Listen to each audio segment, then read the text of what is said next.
10 friendships. And the purpose of this faith sharing series is to provide an introduction to the basic beliefs, rituals, and practices of different faith traditions, and to create a safe space to dispel misinformation and stereotypes, which often lead to xenophobia and violence.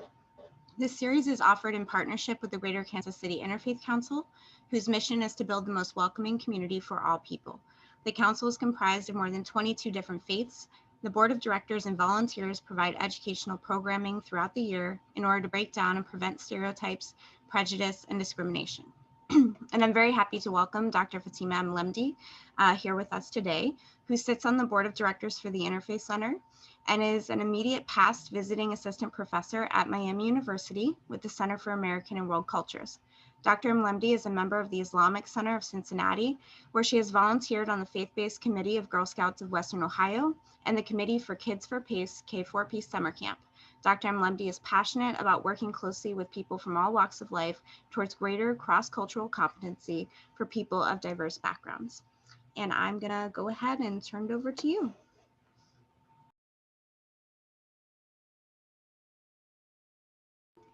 You gotta unmute yourself. Yeah. Thank you, Geneva.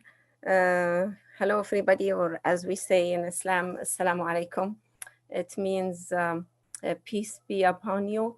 I'm going to talk about Islam. A lot of information I am sure you heard about, but I try to choose some of the subjects that may lead us to the discussion later on. So if you have questions, you might write them in the chat box, or we can have a live discussion after I finish. So Islam is an Abrahamic monotheistic religion, came with the same truth that God revealed to all his prophets throughout history. Islam is a religion and is a way of life. Islam is the youngest of the major world religions, and as such, it's the most well-documented and verifiable religion.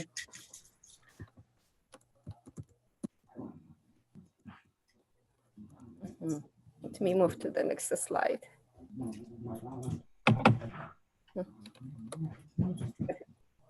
Yeah. So to be Muslim, there are 5 pillars of Islam, like you have to practice or do to consider Muslim, which is the most important one. First thing you do is the confession of Islam, like bear witness that God is one and Muhammad is his prophet or messenger. Then the prayer, Muslims pray 5 times a day. Then giving a charity, or what we call it zakah, certain amount of money that you give out of your wealth. Like when you have a wealth that you don't use, you don't need, for a year, you don't consume this wealth. So you pay 2.5 of that wealth you have. Then the fasting 1 month a year. Then comes the pilgrimage, or it's we call it Hajj, going to the birthplace of the Prophet, Mecca and Saudi Arabia.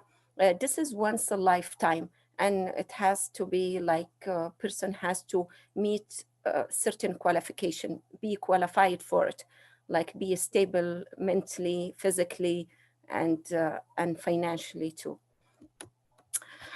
The 6 articles of faith, like the thing that like we believe in, agree on, they are not questioned, we don't doubt, the belief in the oneness of God. God is one. Then the belief in the books. Part of be like a true Muslim and believer is to believe in the previous books that God revealed to other prophets, and the belief in all the prophets that came before Muhammad. We believe Muhammad is the last, or the seal of the prophets who came with the last message of God. Then the belief in the angels, of whom 4 are held in high esteem and mentioned in the Quran, like Gabriel, the spirit, we call it the spirit too in the Quran, who is responsible for the revelation, bringing the revelation to the prophets. The belief in the day of judgment and in the life after death. Then the belief in faith, the predestiny. Muslims believe in the divine destiny. Whatever is good or bad is from God, but people have a choice. They have the brain and the mind to choose what's right and what's wrong, follow what's right and what's wrong. God in Islam, there is no other gods but one God in Islam. The oneness is the basic of the belief in Islam. Um, and God, we call it Allah in Arabic. The conception of God, the deity in Islam, is strictly like monotheists and Unitarian. It's impossible for a human to form an adequate conception of God as he is in his eternal and absolute being. As we say, we are the creatures, we can't comprehend the concept of God because he is way above and beyond our human thinking. And whatever we imagine and we try to picture, he is way above and beyond that. So God alone has the absolute being, totally independent and totally self-sufficient. Whatever exists or ever could exist does so by his will. Allah is the creator, the sustainer, the source of peace. Allah is merciful, loving, and all forgiving. Muhammad is the prophet. Muslims believe Muhammad is one of the prophets. Muhammad is not worshipped in Islam. He is not God. He was born in the city of Mecca, Saudi Arabia, in the year 570 CE, died in Medina, where he was forced to migrate with his followers in the year of 633 CE.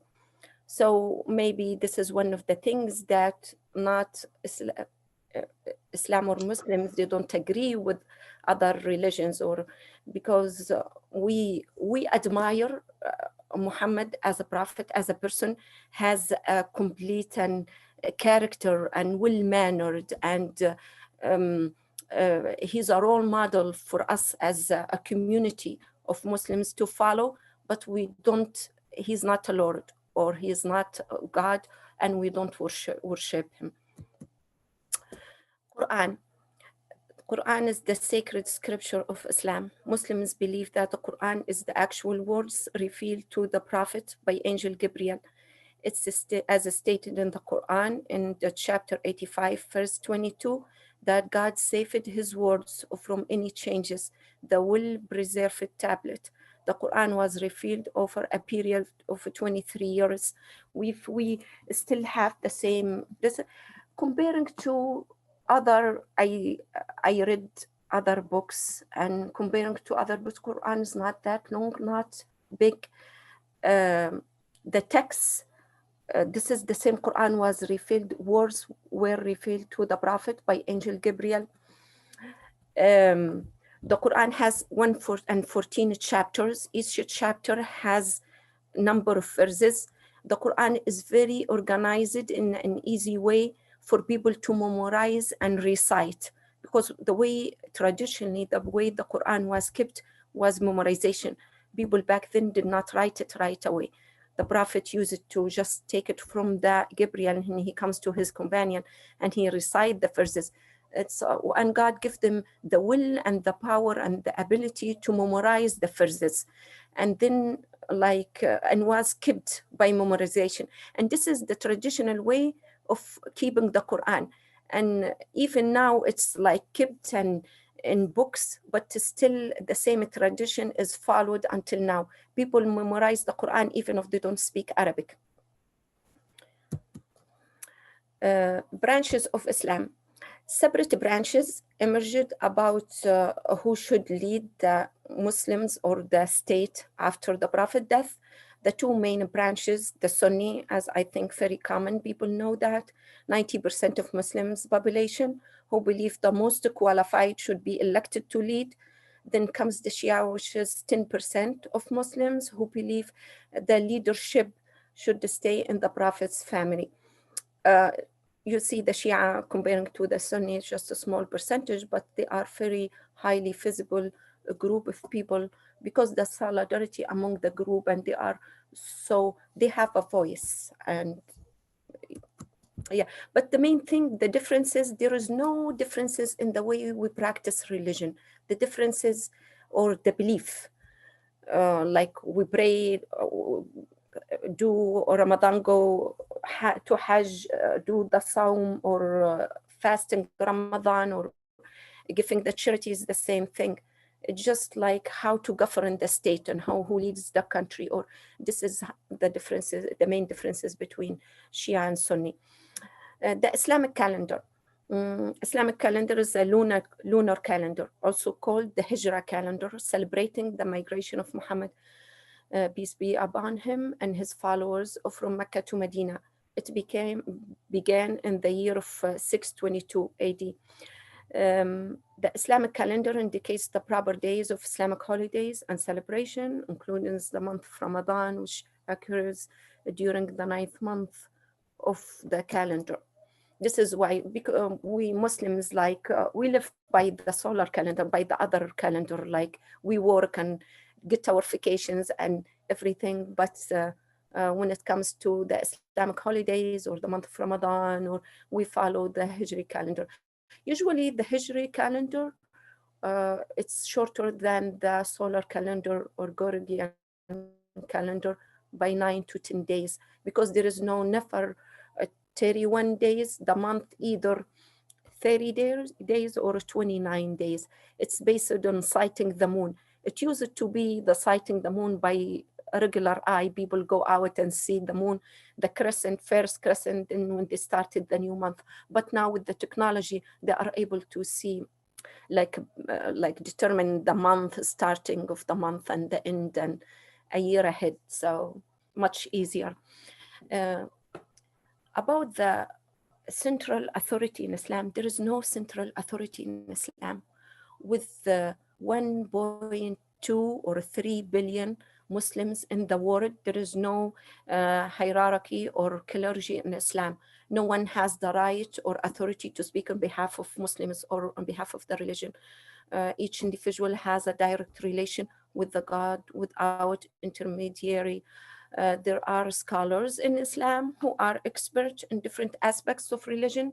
Those scholars can give their opinion, or what we call it fatwa, based on the Quran and the Hadith, which is both the Quran, then comes the Hadith, the Prophet saying, make the law, the Islamic law.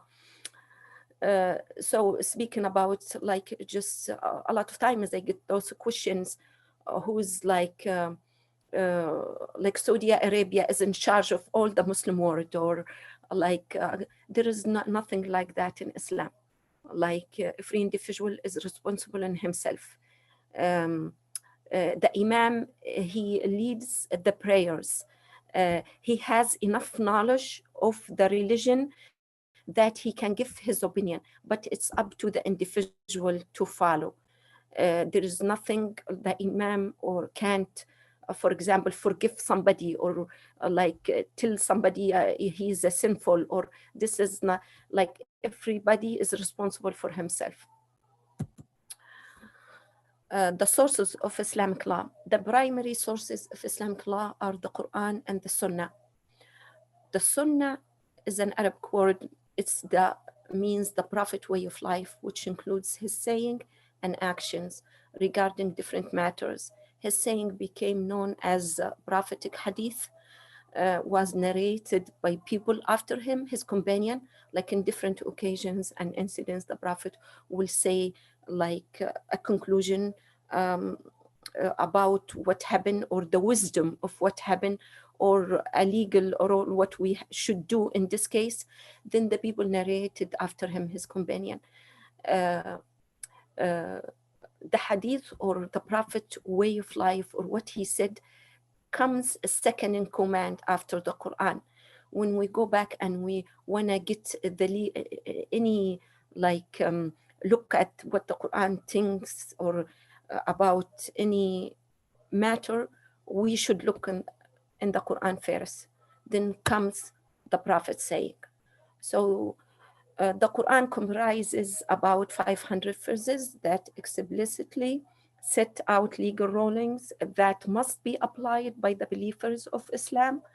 The Sunnah also comprises a number of legal provisions that are not mentioned in the Quran. So the Quran has verses, the Quran is like any other scripture, it's very general. It does not have or say everything in details. A lot of times people need more explanation about any matter. So when they go to the prophet, like history, the prophet saying and the prophet actions, and see if he has anything or said anything about that. So the merge of these two things, two sources, has resulted in the emergence of the Islamic law, which is like, we call it Sharia. Sharia is the Islamic way of life, is the Islamic law. Like it became very common word, or people hear a lot about it. Unfortunately, and very sad to hear some people, they mock it and they say Shari'ah Law, and I don't know how to say it. It's just the law, the Islamic law, the way like how to govern your life and how to live your life. It's an Islam's legal system. Um, it's a faith-based code of conduct that all Muslims should adhere to, including prayers, fasting, donation to the poor. It aims to help Muslims understand how they should lead every aspect of their lives according to God's wishes and will. Sharia can inform every aspect of daily life for Muslims, such as marriage, divorce, child rearing, finance, business, relationships, family affairs. Uh, it's like when it comes to many things, Islam came in a time like any other religion, when life was different. Now in life we face and live different circumstances, different things people did not have back then. So the Quran does not have very clear like saying about. So people, what they should, they go to the Sunnah, they go to the Prophet saying, see if there's something similar. Then comes the scholars, the opinion of the scholars, the people who know and have knowledge of both the Quran. They do something, we call it measuring. They measure. Qiyas means they compare what's going on now in current life to things that happened before, and see if they can come up with the legal ruling out of that. So this is how what's the Sharia. The other subjects, modesty in Islam. Muslims should possess both an inner and outer modesty. This is reflected in a behavior, speech, and appearance, and includes being mindful of God at all times. Modesty in Islam is a deep concept that's known as haya in Arabic. Haya should be reflected in Muslims' conduct before God, before others, and even when one is alone. There is a clear command and order from God in the Quran to both men and women to be modest. For women, Salat, this is one of the misconceptions about Islam. Like modesty is in Islam is so connected to the image of Muslim women wearing headscarf. Headscarf is just one of them, the hijab. Yes, women was ordered in Islam to be modest in her clothes because she has in her body more things to show. But the men were ordered to be modest too, and they should lower their gaze, and they don't look to women who are not part of their family or strangers. So modest in Islam is like, it's a complete concept. It's a concept, is not a behavior or clothes. Is the way you speak. You have to be well-mannered, and you be humble when you speak to others, and you have to be kind, and you have to reach out, and you have, in Islam, like a good Muslim, he can't sleep in his house if he knows his next door neighbor is hungry, he does not have food. This is like prohibited in Islam. So this is what does it mean. Values and principles in Islam. Islam emphasizes kindness, humanity, generosity, justice, tolerance, the obedience of law, courage, morality in general. One of the main principles in Islam is equity of a human status. People are created equal and no superiority of one race over another. Islam has a great respect for a human life and forbids putting oneself or others in danger.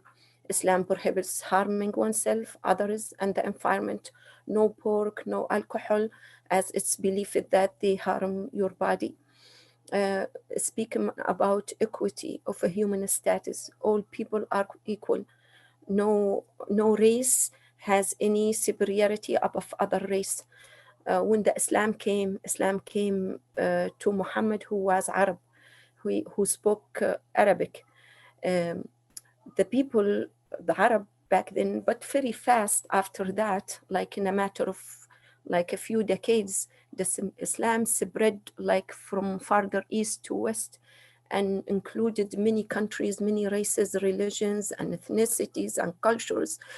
Arabs saw themselves at or felt they are superior above others because they speak Arabic, the language of the Quran, and the Prophet is Arabic.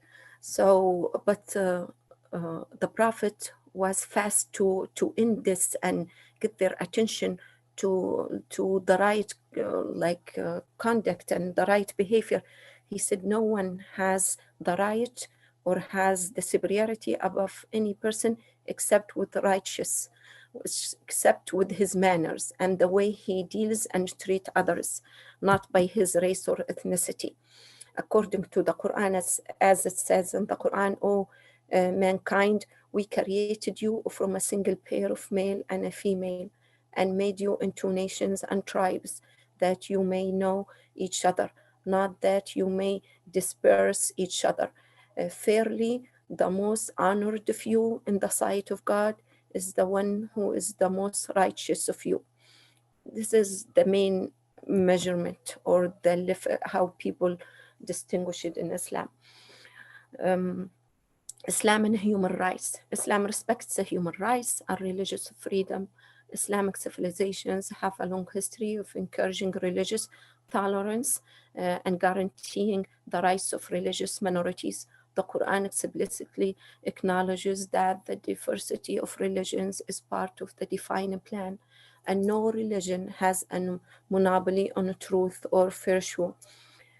For example, throughout the history, when Jerusalem was under the Islamic Empire or part of the Islamic Empire for many decades, like Jerusalem was a place where Christian Jews have lived with Muslims like side by side, and Muslims like they took the responsibility of protecting their holy sites and give them religious freedom.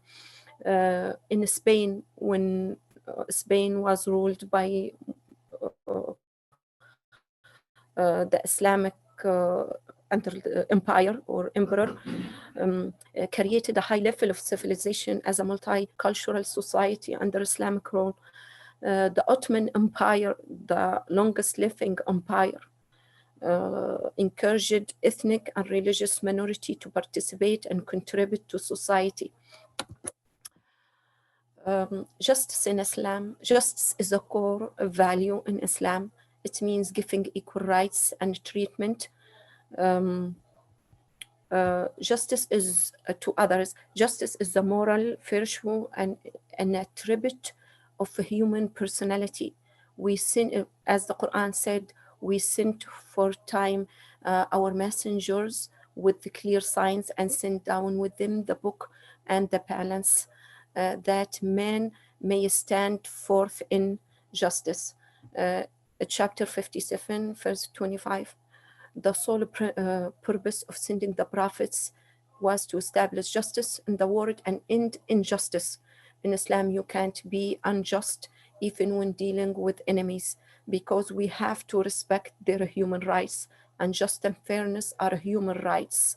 O you who believe, stand out firmly for Allah as witness to fair dealing, and let not the hatred of others to you make you swerve to wrong and depart from justice. Be just. This is verse from the Quran, chapter 5, verse number 8. Islam versus terrorism. Of course, this is one of the hottest subjects in the world, like connected Islam with terrorism and terrorist attacks. Islam, like, is the religion of love, mercy, and peace. The word Islam came from the Arabic word salam, or means peace, means for submission to God or to the will of God. And terrorism is a total opposite of what the Islam is about. It's the opposite of Islamic values and principles.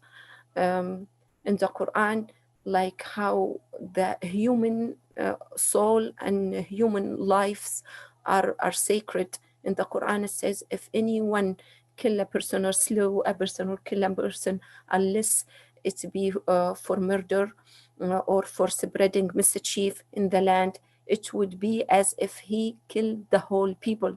And if anyone saved a life, it would be as if he saved the life of the whole people. It's in chapter 5, verse 32. Islam considers all life forms as sacred. However, the sanctity of human life is accorded to a special place. Accorded a special place. The first and foremost basic right of a human being is the right to live. Take not life which God had made sacred, except by way of justice and law. Thus, though he command you that you may learn wisdom. It's chapter 6, verse 151.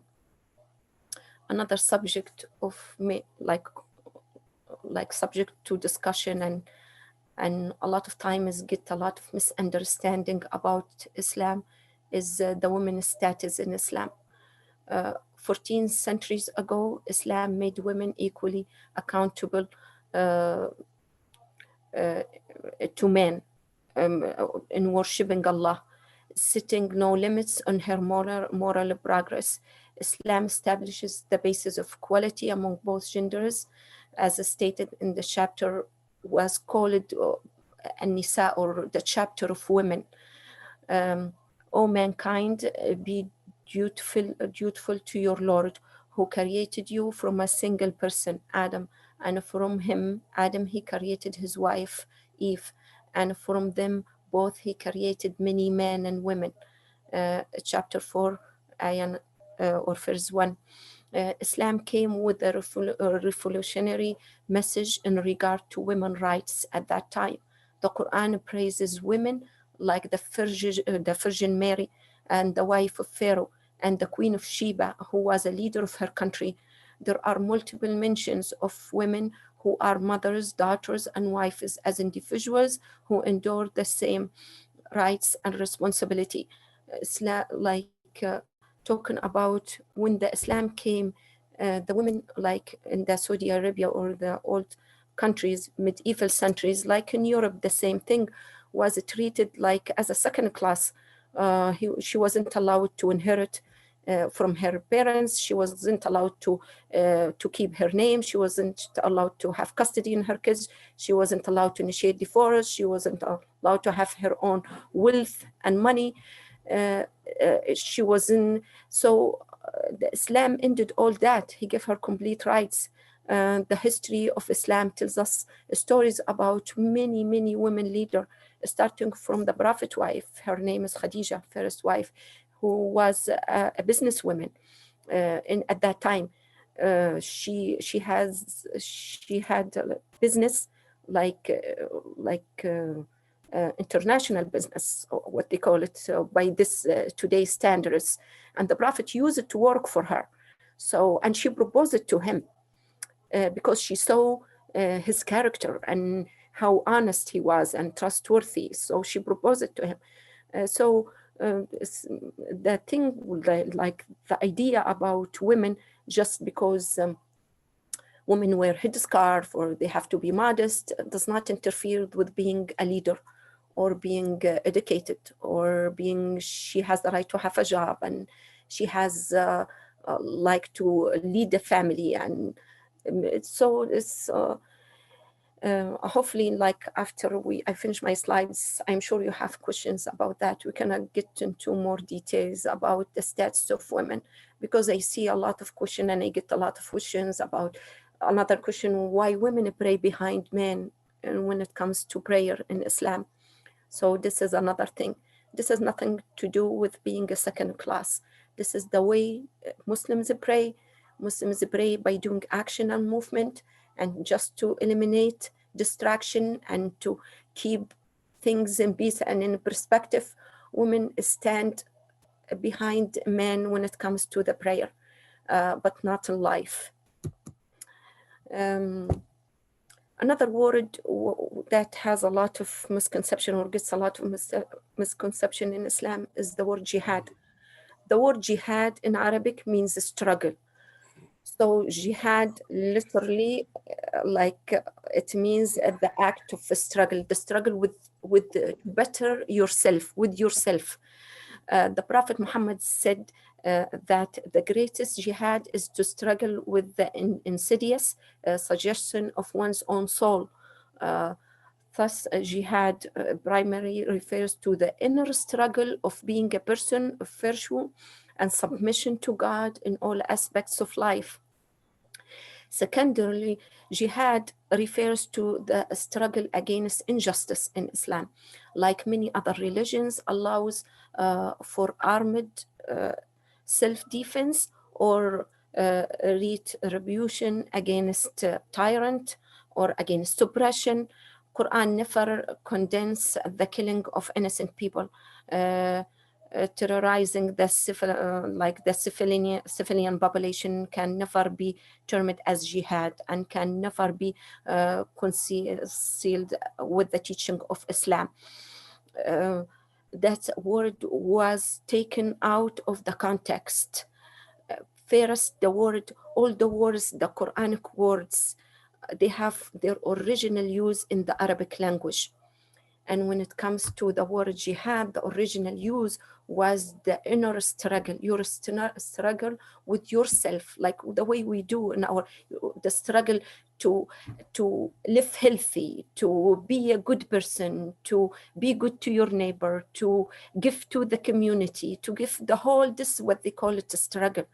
Then it was used religiously in the struggle with the outward, like to make the world a better place, not to use force against people or kill innocent people.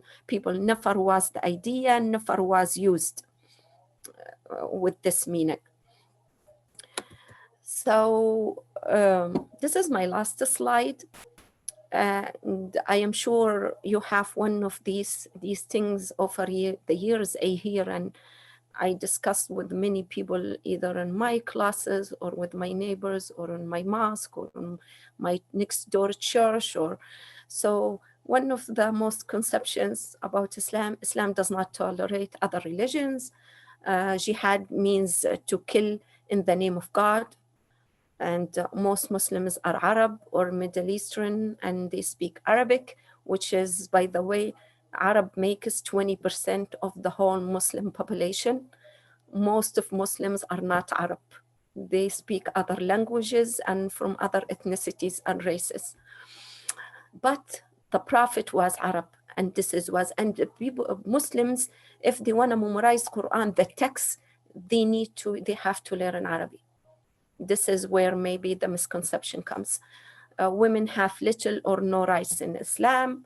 Muslim and Jews have never lived in peace, which is not true. Muslims cannot have Christians or Jews as friends, which is not true. Islam was spread by sword, and Quran teaches Muslims to kill people of other religions, which is not true. So I am done. So I'm gonna open now to the discussion. If you have a question, I would like to hear, and we'll have discussion instead of me just answering. And thank you for listening to me, and I hope I did not take a lot of your time. Thank you so much, Fatima. So now we're just going to open it up for questions or comments. Feel free to hop in. You can unmute yourself, or you can type a question in the chat and I will moderate it for you, whatever you're most comfortable with.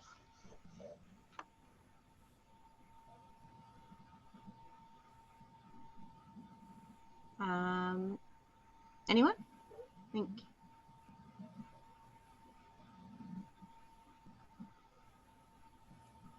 Yao, looks like you unmuted yourself. I'm not sure if I'm pronouncing your name correctly. Did you have a question?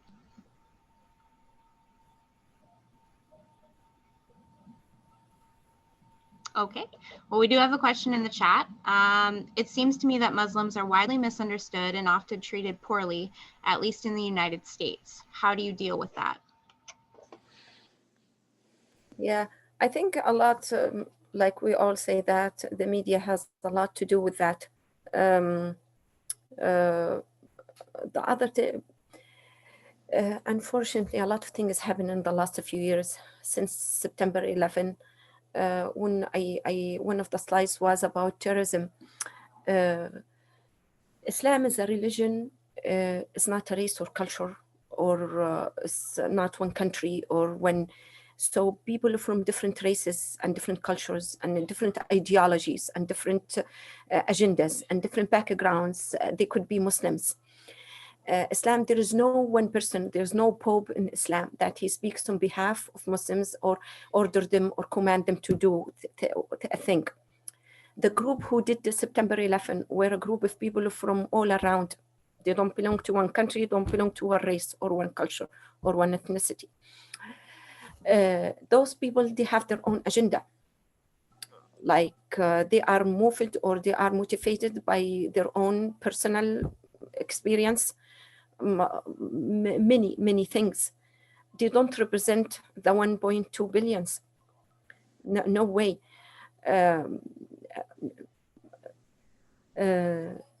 Islam, like any other religion, never tolerates hate or violence or killing or stealing or hurting others. Islam is a religion of mercy. Islam, like there are many countless verses in the Quran that's about how God is he watches over us. And God, the concept of God, it's like he's like merciful. He's loving. He's all forgiving. He's all seeing. He knows everything about us. He just like a mom, a lovely mom who takes care of us, like a lovely, loving mom takes care of her kids, children when they are infant, when they are little. This is how he takes and looks over us. Anything? So how a religion, this concept of God and this idea and all these instructions and teaching about the importance of being treat others the way you treat yourself, like you want to be treated, you be nice to your neighbors. Like in Islam is prohibited. If you sleep in your house and you know that your next door neighbor is hungry, does not have food, if your neighbor sees something like you got to your house and he does not have, you have to share it with him. And you don't let your kids brag out in the street about something that they get or what they eat and what they wear, in case of other people can't afford or can get. Like all these are very essential in Islam as part of fundamental, basic instructions and teachings of Islam. How this religion will tolerate violence or order people to kill in the name of God in the game. This is nothing, does not go, interferes with the Islam teaching. Yes, it's been very misconception, a lot of misconception about Islam. Some countries who wanna control or govern the country or the state with the Shari'ah, with the Islamic law, and they refuse to if I say they are not so moderate, they don't wanna they wanna follow the Islamic law. Okay. This is where it comes the thing. The world see them as extremist. Do you understand now what I'm saying? So, however, this is like a country choice, an individual choice for the way they live their life. They don't have the right to oppose it in others. So this is how the Islam get a lot of misconception and misunderstanding. Thanks, Fatima. There's actually quite a few questions coming through on the chat. Doesn't Sharia actually mean road or path? Yeah, as I tell, a lot of the Quranic, like the biblical words, the Quranic words were taken from the original use, their use in the language, in the Arabic language. And Sharia in the Arabic language means the path or the way or the road to the water, to the source of water. This is what the original meaning of it. Then it was used in the Quran or in the religiously to mean the way of living your life according to the right instruction or the right teaching of the Islam. So this is what's the Sharia. Thank you. How does a woman determine whether or not she wears a hijab? Okay. There is a very clear command and order from God in the Quran that men and women, they have to be modest in terms of clothes, in terms of body, yes, in terms of behavior, attitude, everything, and clothes too. We have to respect the body that God gave us. And for women being like, women has more in her body than the man. So she ordered to cover, like not to show to strangers, like especially her body. Okay, there is no clear order like how she put it. Like this is where it comes, the Quran, and then the Prophet way of life, and then the Sharia. The Quran has general order or command to the people, but not in details. Then, for example, the Quran told us to pray, but did not tell us how to pray. Nothing how what to say, did not tell us. So there what comes the Prophet, he told us. Then it comes the Sharia to complete what's not, explain more, give more details, or complete what's not in the Quran or in the Prophet way. So the way how that it was put by the Sharia, what women wear, like, yes, there is a clear order in the Quran. Women have to be modest and cover, for example, they're like lower, they're like whatever, they put hijab, cover their bosoms or lower chest or whatever. But the way they put it is just like a personal choice, like people agreed on, this is how the way you wear it to be in the like the example or the of modesty. This is the way, and people, they have different way to wear it.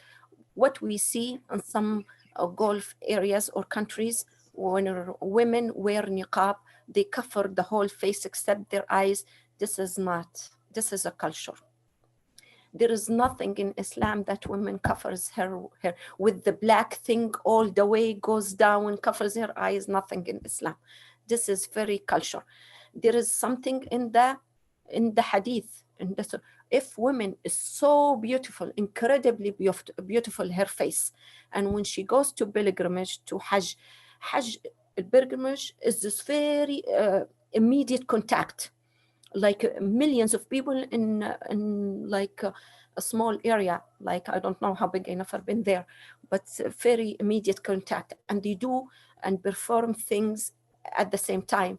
So if women is so beautiful, she was ordered to cover herself, not to show her beauty, so she does not distract others from their duty, what they have to do. I think that actually segues into the next question. How can we come to understand the difference between the Islamic faith and political governments that control women's rights? Okay. Thank God a lot of things, they don't exist anymore. Like the latest news from Saudi Arabia, they allow women to drive, and there is nothing in Islam that women can do in terms of living her life and like education or running a business or being in charge of her family, and or being like, we have a history like women, we have like many names. Like we still, I remind my kids, we write about them. I tell like the Sunday school students I taught like throughout the years, women who were leaders, they fought in battles. They hold like weapon and they fought because they were so brave as men. And the Prophet allowed them to do that. Women who sat and taught classes to men about religion because they were smart. The Prophet's wife, Aisha, she was so smart and she was so close to the Prophet. So she heard all his saying. So she was number one source of his saying after his death. So people, they will come sit and they listen to her. She will narrate the Prophet saying, and people took and they wrote it down from her. Like they look at her, they consider her reliable and to a source of the Prophet saying, but more than his companion or closer companions. So this is how the women were like honored and the status of women in Islam. Like politically, what we see, like Islam, like the women in medieval centuries in Europe was the same thing. Women in America here until like 100 years ago did not vote, did not have the right to initiate divorce, did not have custody in her kids, did not have the right to have her own bank account or money or wealth. She does not have, she can't have her own wealth. Her husband will own her and own her wealth. In Islam, he gave her all her rights. Islam consider the women work as a charity. Like the man has to support the family, but he is obligated to support the family. The woman can work, her work considered charity. She does it like by like consider a charity to her family what she does, because she is so valued in what she does in her house. Raising a kids considered like a big job, considered very valued. It's like very in the Arab saying, it says the woman is a school.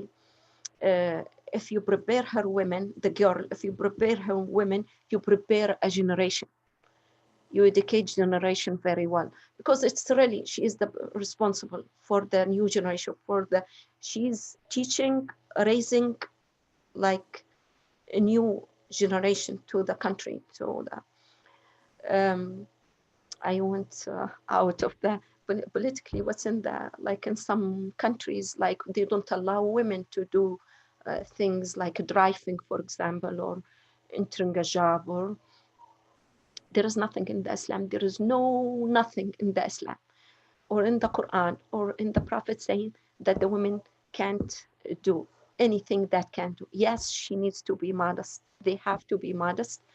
The way they dress, the way they talk to others, the way they handle themselves and their attitude, but nothing about like they can't work or um, no. Thank you. And Alan has said thank you as well for answering that question.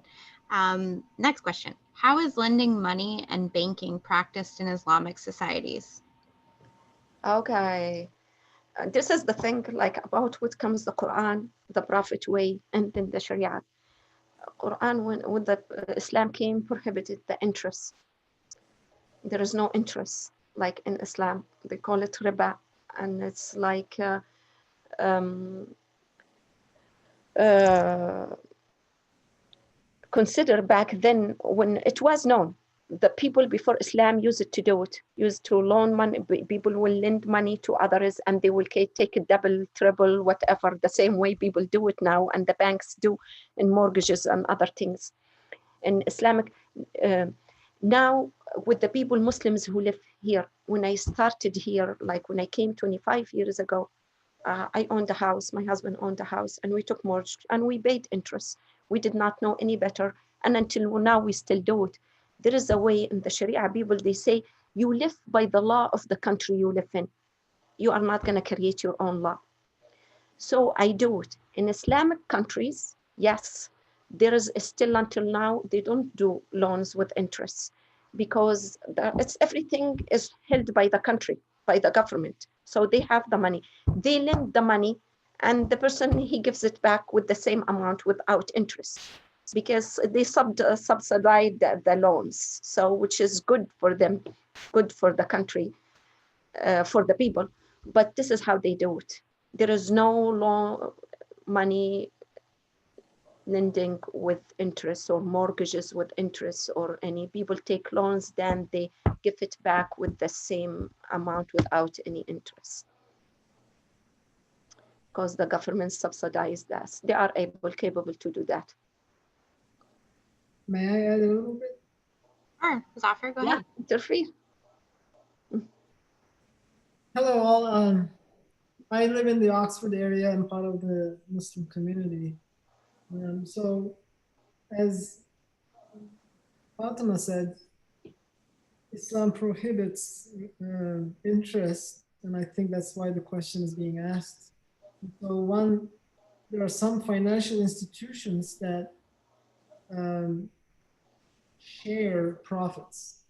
So an institution can be established for the purpose of giving out loans to people who want to invest in new businesses or existing businesses, and with the promise of sharing the profit of their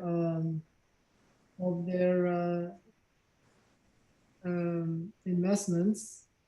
And so those profits can come back to the institution, can be shared by people who started, who invest in the financial institution. So what is encouraged is investing, and then people share in profits. That's one way to do that. But it is true that the prohibition of interest is a sore point between Islam and the modernity. You can imagine how the current economic environment, people who control the levers, who make a lot of money out of interest, you can imagine how they view Islam as a threat to extending their influence.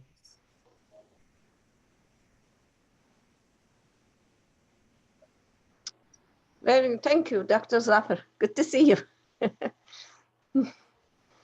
Yeah, thank you. I see people, I hear people, they say like there are some banks, Islamic banks here who lend money according to the Islamic law.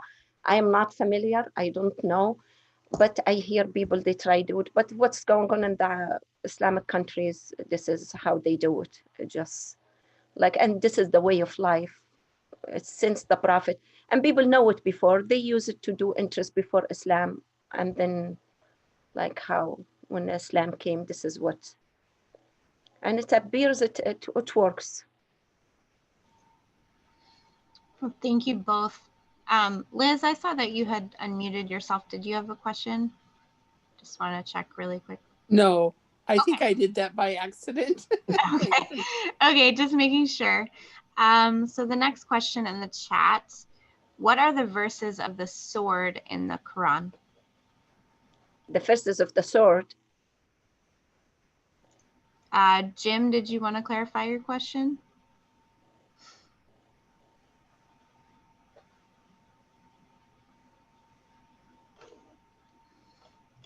I think he might have been referencing your one of your slides, maybe one of the misconceptions of Islam.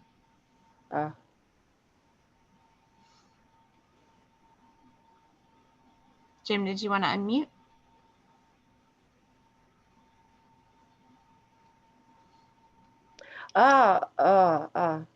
I think one of the misconceptions that that Islam was spread by sword, by force. It means by force. People back then used to fight with swords. It means by force, by arms. Like people, like this is how the Islam was spread. Giving a different time back then. Look, what we believe, or the belief is that Islam is the last religion. Islam came to complete the other religions. And Muhammad and his companion and his followers had the obligation to let people know about the new religion. The time between Jesus and Muhammad, like people lived in the darkest era of life, where like a lot of many like mischieving going there, of killing each other, and the strong like fights and kills the poor and takes his money, going on around, like not just in the Saudi Arabia area, but in Europe too, the same thing. So with the new message that came to complete the message of Jesus and Moses, and people had to know. They did not have media, and traveling was so hard. So it was by sending. It was first the prophet will send a messenger to the Persian Empire and the Roman Empire, a message or a letter, and inviting them to come. Hey, I am the new prophet. Or his companion, the Khalifas who came after him, they followed the same way. So there's a new religion who came and gave them the whole image, the whole idea of the new, and fighting them to come to the new, lead their life to a better way and live a better life under one God. So with the command of God. So what happened if they agree, like they give them the freedom to stay in their religion and to keep their worship places, but they have to pay a certain amount of tax. But with this certain amount of tax, they earn the Islamic country or state protection. They have to be protected by the Islamic empire or state. If they don't agree or they kill the messenger, so the prophet or the leaders who came after him, they will send a force, an army, but not to kill innocent people, to kill the people there who prevent the population from knowing about the new religion and entering, at least knowing, like getting to know about the new light in this world and get them out of the darkness. So this is how it goes, how it went, not by force. And always there is no, at the last message, the Prophet said to the people in the Hajj or in his pilgrimage, he said, today I completed my message to you and you are free. Like to you, your religion, and to me, mine. So I agree, this is my religion. I am so happy with and satisfied, and I will live by. And if you are happy with your religion, to you is your religion. You are good with it, happy with it. So nobody has the right to impose his religion or his faith on another person. And about with force, like look at the back then in the medieval centuries, when people in Europe and back then Europe, Asia, and Africa, this is all what we know in the world. People, tribes, and people used to fight in the street. You know all the stories, like you read in the books on all the stories when people, like the strong person who fight, kill other people and take his. This is the way people do it. So the idea or even this is the way the Islam did not follow this. Islam started with the peaceful way first, with them fighting the people. Hey, come visit me, sit and talk to me, and come to learn about the new religion. And if they don't agree, if they agree, that's it. They got the Islamic protection. But they take the territory, they include the territory. So this way they will build a mosque. They will try to spread the religion so the people get to know, and they have the freedom either to convert and embrace the other religion or stay in their religion. Thank you. I think we have a hand raised. Okay. Yuel? I don't know if I'm pronouncing your name correctly. Do you want to jump in? You have your hand up.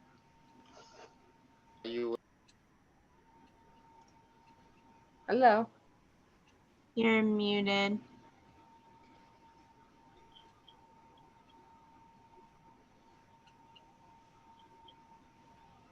Can you, you're still muted.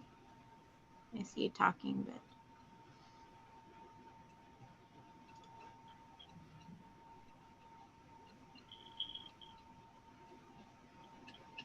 There you go. Okay, let's go. It's a wonderful talk by Fatma. I appreciate all the sector you touched that. It's a really very informative for me also, as I'm Christian, and most of the time, my native country is Pakistan, and we are minority over there.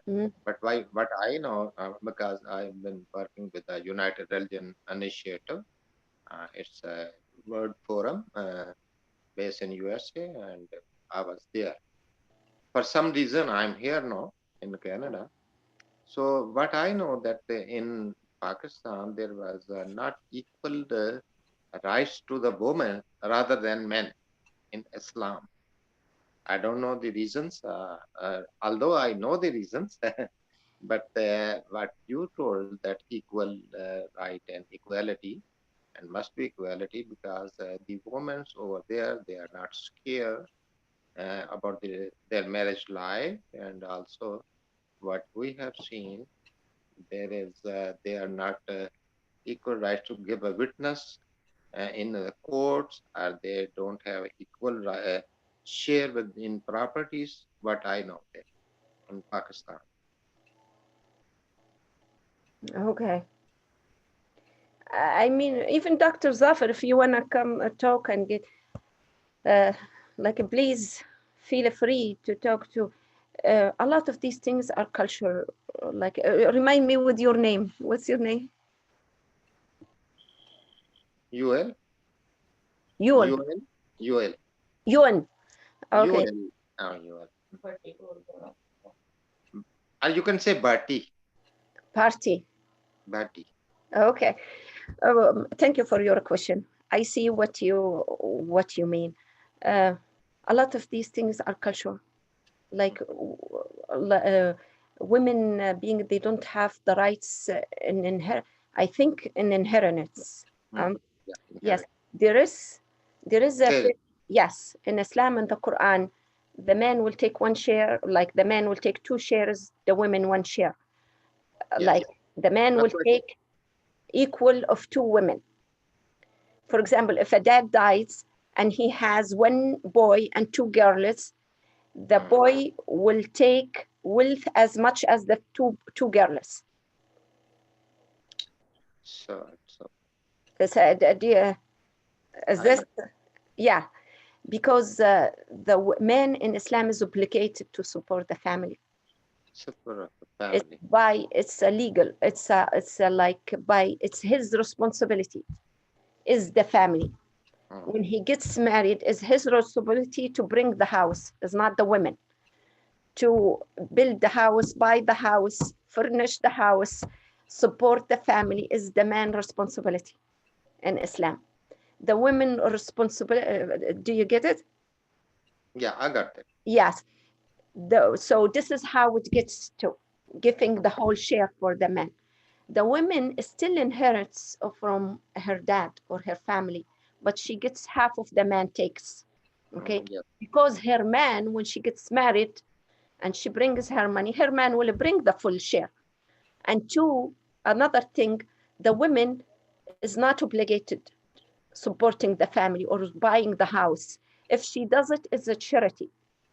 It's nice of her to do that. It's considered, it's a good deed from her to do that. Okay? If she keeps her money to herself and not to give it to her husband, it's her right. Legally, he does not have the right to ask her about her money or support the family or share her money with him or the family. Do you understand now why? Yeah. I understand basically, but in culturally there are many problems there. Many problems. A lot of things are culture, brother. A lot of things. Like, I'm not familiar with Pakistan. I am familiar with Saudi Arabia, for example. And I know women don't drive. Yes. mistreatment. Mistreat. Women don't drive, but they will hire a chauffeur, Bangladesh or French or some chauffeur to drive her. So Islamically does not go this way. It's just yeah. So it's just a cultural thing. But anyway, it's good. Your explanation is good, and I know that in Quran is written just like these things, and but sometimes women are very much hurt and very much suffered. Women worldwide, women worldwide still struggling and fighting for her rights, Ah, not just in the Islamic world. When you look at the everywhere, women, yes, and everywhere. here in America, the women is still fighting for big positions, still fighting for look in the last just 10 years, how the women was so mistreated in the America, in the media and like in many places, and like the revolution that happened in the um, last 10 years. Yeah. Yeah, so it's not just about Islam. Connected Islam by being women is mistreated because Islam treats women as second class. It's just it's not fair. Women is mistreated culturally by across the world, not just in the Islamic world. Yeah, woman, particularly. Laffer, did Yeah, you want to comment? that's fine. We'll talk more. I will learn more when we'll be in the next forum. Thank you. Thank you, thank you, thank you for your question. Thank you for being here with us. Dr. Zafar, wanna talk? Who wants to talk? I think your answers were good. Just wanted to add that one has to keep in mind that this unequal share of inheritance takes place in a society that universally accepts the teachings of Islam. So to someone who has grown up in a society like the one we're living in, these are really foreign. But try to imagine a society where the husband primarily, as Fatima said, is responsible from the livelihood of the family, all expenses and no exception. And if the wife wanted to, and she cannot be forced to, if she decides if she wants to work, then she gets to keep all the salary and doesn't have to report. And under these circumstances, then the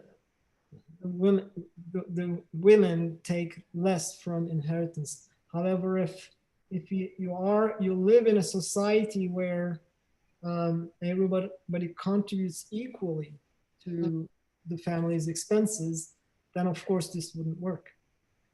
And then of course the gentleman was referring to some mistreatment of women. I also hear them, and Sister Fatima read some of the verses that refer to justice.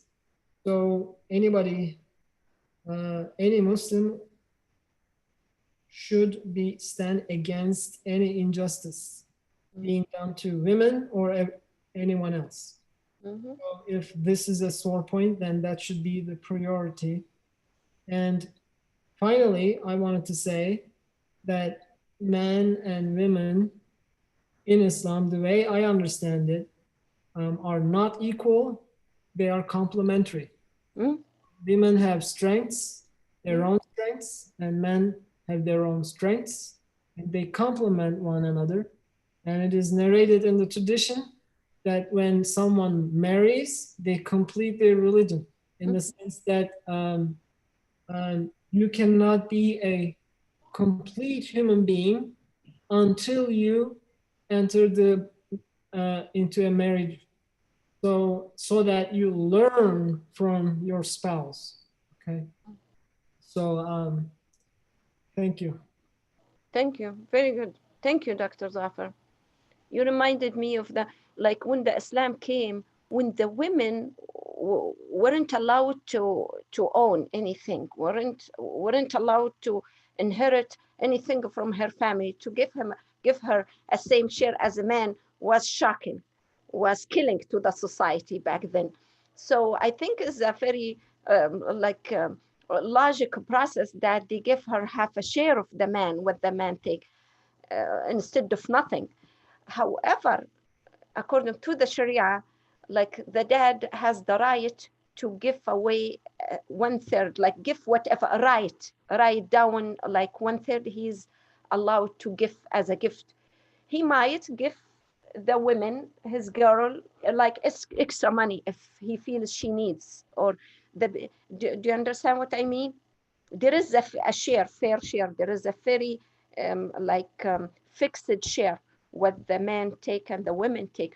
But if the dad, for example, who has the wealth and the money and he's alive, he has the right to give as a gift. Like if she feel like she could take more than her share.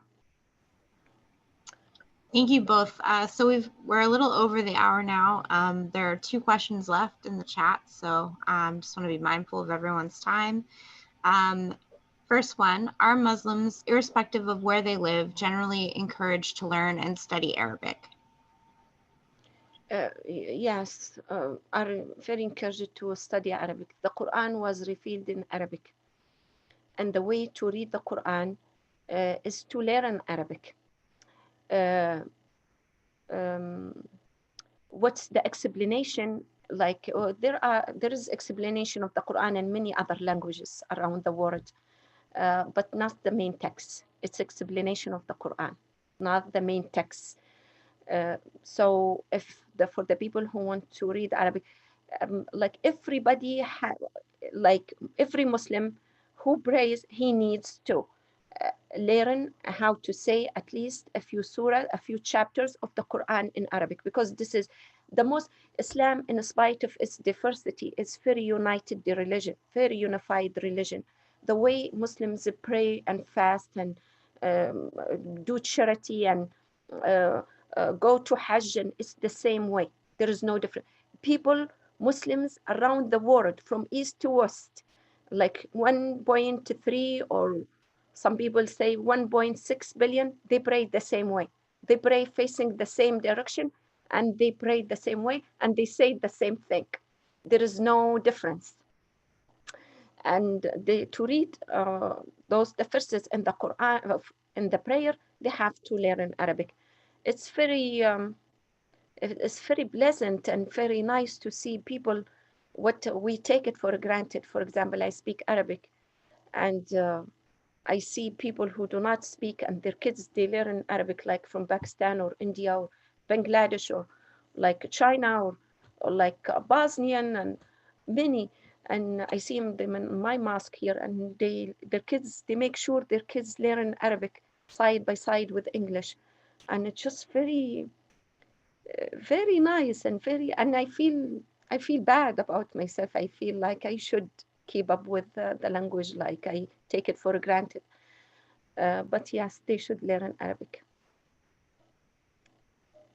But that does not have to be very fluent, like everybody with his ability or whatever, and to the level he wants. For the people who want to finish the whole Quran and like read it fluently and perfect, they have to learn it perfectly. For the people who want like just a few, like to start with and learn a few chapters, short chapters of the Quran, limited amount of Arabic is good enough. Thank you. Okay, so last question is from Susan. Does Islam have special programs for youth? How do they prepare youth to embrace the faith of Islam after they graduate and leave home? I'm not sure if you mean like something like baptizing, and is this what Khomeini and stuff? Islam, there is nothing like that. Well, Susan, did you want to clarify? Yeah, no, I'm mainly meaning, are there some sort of service activities, like Protestant churches frequently have youth fellowships. Our practice has essentially a youth group that's nationwide. And I have friends on the Interfaith Council in Kansas City. Some of theirs actually even have a 2-year program that young people can go to after they graduate high school, before they go to college, where they might get moved away from the faith, yeah, so that yeah. so that they can feel strong in their own faith and not just I'm following in my parents' footsteps. Yep, yeah, very good question. Thank you. Yes, we have here, being like minority, Muslim minority here in America, we have to keep up with the faith. And the way to keep up with the faith is to like try our hardest to connect the kids and the youth, and connect them with the mosque, with the mosque is a community center. Speaking of where I live in Westchester, Ohio, Cincinnati. So we have a very big mosque, and we have very big youth program. I was a youth advisor. And I was like mentor for the girls, and I started Girl Scouts for first like at the mosque. And we have very active with youth group. And now, like in the last 10 years, it used to be volunteering, like me and other people volunteer to advise the youth. Now we have like a very, like a position. We hire a coordinator that is paid. He's paid full like salary. And we have full program, like including like community service, like civic engagement, like uh, entertainment. They collect donations, help with the food bank. They do. We help with the rascal free year here in Westchester. What we do was we volunteer at the. I talked to you here in Cincinnati. We volunteer at the Offer the Ryan. We go to the Hafen, the shelter in Hamilton here. We do we have a full program year around. We do conferences. We have actually the ISNA, which is the Islamic Society of North America. They have a youth program it's for all the Muslims in North America, but they have a special program for the youth that's run by the youth too, by older, like more older youth. As you said, the people who graduated from college, and they come back and work as mentors, as advisors and counselors, and work with younger ones. And actually, there is a summer here in our area, Midwest. We have summer, like summer camp for the Muslim youth. It's my kids, like for 5-6 years, used it to go. Now my daughter is the most involved. My boys not as much, but my daughter is very involved. She coaches basketball, the girls basketball at the mosque. She volunteers with the youth. She That's wonderful. and she's college student. So this is what she's in her third year in college, junior. So this is how we keep. But speaking about the youth is looked at in Islam as being the future leaders, and was like a very big emphasis in the way how they should be treated, how they should be taught, what they should be taught. And from what I hear, like in many countries, it wasn't people now, they have more knowledge. And I think the computer, because of the technology, people now they are more aware and they keep up with things more. A lot of things I did not know, I did not have when I was growing up. Now they do it. Now they attend the classes all over like the world, like online, and they see they have a program for youth, like now they memorize the Quran before they go to college. It became like a tradition, a new tradition. And my generation did not happen. We did not have that because it just like we weren't aware enough and we did not have all these tools to use. But now life is much easier. Excellent. Thank you so much. I'm happy to see that you're moving the young people forward, Yeah, thank you. or they're moving us forward. And we're moving each other. Like we can't stand alone. No one can stand alone. It's just we move each other. Good. Thank you. Thank you. Well, I think that was the last question in the chat. So are there any other final questions or comments before we end the call? Did I go over all the misconception? I think we covered them all. About the women, about Muslims can be friend to Christian or Jews. This is one of the big misconceptions. Muslim men, in the Quran, there is a clear respect to the Christian and Jews as being, every time God mentions like Christian and Jews, he will say people of the book, acknowledging that they have the same message. They have a sacred book as we have. And our book is like, we are brothers. Prophets are brothers, and books are the same, and they complete each other. And the Islam is the last message that like build on like the message of Christianity and Judaism. Muslim man is allowed to marry, like he's not allowed to marry non-religious girl, but he's allowed to marry Christian or Jew, a Jewish lady. And this is how, like, if he's allowed to marry, so being a friend, it must be easier. So there is nothing like that. We can't be friends or neighbors. The Prophet used to have like Jews and Christian neighbors, and he used to be so nice to them and help them around doing chores. And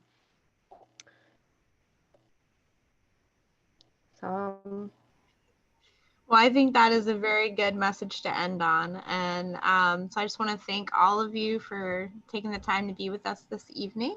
And I hope you will continue to join us for the Faith Sharing series. And just have a great night. Take care, everyone. Thank you, Fatma, for your time. Thank you, everybody, for attending this session, and hope we see you next time, and hope it was helpful a little. Everyone. Have a good night. Bye.